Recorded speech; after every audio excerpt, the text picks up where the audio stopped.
Hello বন্ধুরা, গোপাল রান্নাঘর থেকে তোমাদের সাদর আমন্ত্রণ জানাচ্ছি। বন্ধুরা, আমি তো এর আগেও বলেছি, যে কোনো আচারের রেসিপি করার সময় এই কথাটা বলি যে প্রকৃতি কিন্তু তার ভান্ডার খুলে রেখেছে। অর্থাৎ প্রত্যেকটা সিজনে কিন্তু টক ফল বা টক সবজি কিছু না কিছু হাজির। এই সবে গেল জলপাই, এইবার উঠেছে হচ্ছে কার্তিক মাসে চালতা। তো এই বাজার থেকে বেশ কটা চালতা নিয়ে এসেছিলাম, তার মধ্যে দুটি চালতা বেছে নিয়েছি। তো সেই চালতার আচার করে দেখাবো। চালতা কাটা একটু ঝামেলা, যদি সাবধানে কাটো কোনো অসুবিধাই নেই। একটু জল নিয়ে বসবে, আউটার লেয়ার যেটা অর্থাৎ বাইরের দিকের যে সবুজ মোটা খোসাটা সেটা ফেলে দেবে। ফেলে দিয়ে ভেতরে যে আঠালো অংশটা আছে সেটা পুরোটাই ফেলে দেবে।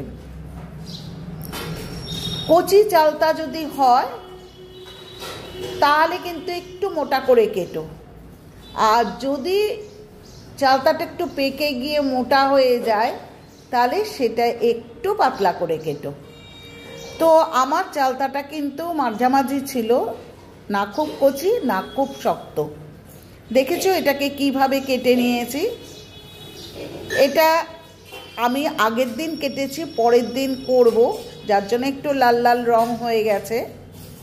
তো আমি এটা সেদ্ধও করিনি, আমি শুধু থেতো করেছি। মশলা প্রথমে 3টে শুকনো লঙ্কাকে একটু লাল লাল করে ভেজে 1 চামচ সাদা জিরে, 1 চামচ ধনে, 1 চামচ মৌরি, আর চালতাটা আমি একটু থেতো করে নিয়ে এসেছি। কড়াইয়ে কিন্তু 2 চামচ সর্ষের তেল দিয়েছি, 5 ফোড়ন আর শুকনো লঙ্কা ফোড়নে দিয়েছি। দেখেছো বন্ধুরা, চালতাটাকে জাস্ট একটু শিলে ফেলে থেতো করে নিয়ে এসেছি। এরপর কড়াইয়ে কিন্তু ফোড়নের মধ্যে কিন্তু চালতাটা দিয়ে দিচ্ছি, দিয়ে নাড়াচাড়া করছি। এবার বন্ধুরা এর মধ্যে কিন্তু আমি 1 চামচ নুন দিয়ে দেবো।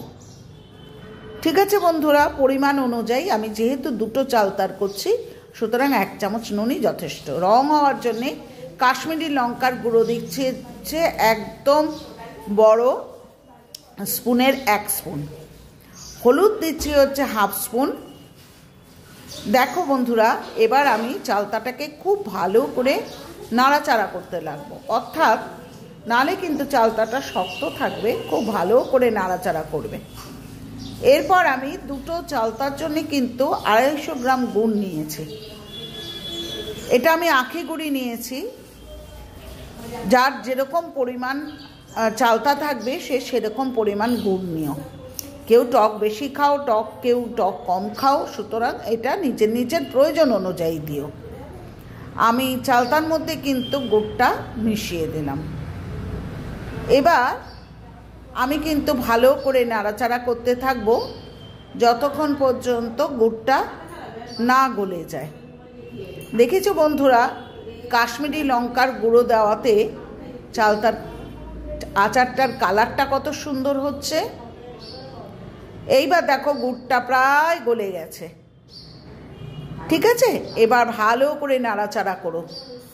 অবশ্যই লক্ষ্য রেখো কিন্তু যে যাতে নিচ থেকে গুড়টা ধরে না যায়, অর্থাৎ পুড়ে না যায়, লেগে না যায় কড়াইয়ের নিচটা, তাহলে কিন্তু গন্ধ হবে, সেই আচারটা কিন্তু আর খেতে পারবে না। এবার ভালো করে খুন্তি দিয়ে এবার নাড়াচাড়া করতে লাগো। ঠিক আছে, দেখো বন্ধুরা, গুড়টা কিন্তু এবার ফুটতে শুরু করবে। বারবারই বলছি যে ভালো করে কিন্তু নাড়াচাড়া করো, আদারওয়াইজ কড়াইয়ের নিচে কিন্তু লেগে গেলে কিন্তু আচারে একটা গন্ধ হবে। হয়ে গেল। আমি যে মশলাটা ভেজে রেখেছিলাম, অর্থাৎ শুকনো লঙ্কা 3টে, সাদা জিরে 1 চামচ, ধনে 1 চামচ, 1 চামচ মৌরি, দেখেছো তো আমি কীরমভাবে ভেজে রেখেছি। দেখেছো টকবক করে আচারটা ফুটছে, কিন্তু আমি কিন্তু নাড়া কিন্তু বন্ধ করিনি, কারণ নিচ থেকে ধরে গেলে কিন্তু আচারটা একদম নষ্ট হয়ে যাবে, গন্ধ হয়ে যাবে, পোড়া গন্ধ। ওই মশলাগুলো, ভাজা মশলাগুলো একটু ঠান্ডা করে মিক্সিতে গুঁড়িয়ে নেবে। দেখেছো আমি গুঁড়ো করে নিয়েছি। এবার 1 থেকে 1.5 চামচের মতো মশলা কিন্তু আমি আচারের মধ্যে দিয়ে দিলাম, দিয়ে খুব ভালো করে বন্ধুরা মিক্সড করছি। ঠিক আছে, খুব ভালো করে মিশিয়ে নাও। যেহেতু আমি চালতাটাকে থেতো করে নিয়ে এসেছি এবং একটু ভালো করে কষিয়ে নিয়েছি, দেখো আমার চালতাটা কিন্তু আর কাঁচা নেই, চালতাটা কিন্তু নরম হয়ে গেছে। তবে একদম শুকিয়ে গায়ে মাখা মাখা ঝোল করবো তা নয়, তাহলে কিন্তু ব্যায়াম থেকে বার করাও খুব ডিফিকাল্ট হয়। আমি একটু ঝোল রেখেই কিন্তু আচারটাকে নামিয়ে ফেলবো। দেখেছো বন্ধু কি সুন্দর দেখতে হয়েছে, রঙটাও কত সুন্দর হয়েছে। এবার কিন্তু আমার চালতাটা প্রায় কমপ্লিট। আমি এবার কিন্তু খানিকক্ষণ বসানোর পর কিন্তু নামিয়ে দেবো। তবে হ্যাঁ, 4-5টা চালতার আচার যারা করছেন তাদের কিন্তু এক্ষেত্রে আমি বলবো যে প্রিজারভেশনের জন্যে, সংরক্ষণের জন্যে কিন্তু 1 চামচ ভিনিগার দিয়ে দেবেন। আমার দীর্ঘদিন থাকবে না, কারণ আমি 2টো মাত্র চালতার আচার করেছি, শেষ হয়ে যাবে বলে আমি ভিনিগার কিন্তু দিইনি। সুতরাং এইভাবে তোমরা চালতার আচার করে রাখতে পারো। রুটির সাথে বা ভাতের সাথে চালতার আচার খেতে যথেষ্টই সুন্দর লাগে। তবে ঠান্ডা হলেই বয়ামে ভরো, ঠান্ডা হওয়ার আগে বয়ামে ভরো না, বয়ামটা ফেটে যাবে। হয়ে গেল আজকে আমার চালতার আচার। এরকম প্রতিদিন নিত্যদিন আমি নতুন নতুন আইটেম নিয়ে আসব। আমার চ্যানেলটা প্লিজ সাবস্ক্রাইব করো, লাইক করো, কমেন্ট করো, শেয়ার করো। একটা কমেন্টের মূল্য কিন্তু আমাদের কাছে অপরিসীম। আর পুরনো বন্ধুরা, তোমাদের আর কি বলবো, আমি বলে তোমাদের ছোট করতে চাই না, প্রত্যেকে যেভাবে সমর্থন করছো। কিন্তু আমার একটা অনুরোধ, প্লিজ তোমরা ফুল ওয়াচ করো, ওয়াচ টাইমটা একদম উঠতে চাচ্ছে না গো। তো আর কি বলবো, ভালো থেকো, সাবধানে থেকো, প্রত্যেকের যত্ন নিও। আজকে আসি, টাটা।